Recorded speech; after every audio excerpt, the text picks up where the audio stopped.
सोनू मोनू ए Sunday ता दीदी मानक सहित काटिथिला। सेठी जाई से बहुत मस्ती करिथिला। आउ ता खुशी देखी आमे भी बहुत खुशी हेलु। पिला मानको नहीं आमे पार्क जाइथिलु। सेठी से माने बहुत मस्ती कले, बहुत खेलिले। आउ सेमानकु देखी मु तो पूरा खुशी। सेमानकु पार्क रे खेलिबार देखी मो पिला बेले कथा मने पड़ीगला। केतेबेले जे पिला बेल गड़ीगला मु निजे भी जानी पारलिनी। सतरे पिला बेलटा बहुत भल समय थिला।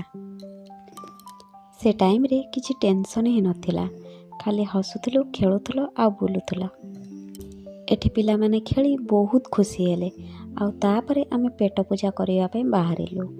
पिला मानकु मोमोज, गुपचुप आउ समोसा भी खाइलु। आउ सेठी भी बहुत भल लागिला हमको। पिला मानकु मोमोजटा बहुत टेस्टी लागुतला। आउ समस्ते बहुत भल से मोमोज एंजॉय कले। ता दीदी मानकु देखी सोनू मोनू भी मोमोज खाइला। तापरे आमे रूम को फेरिला परे देखिलु अपा एपट्रे आलू चप बनाउचंती।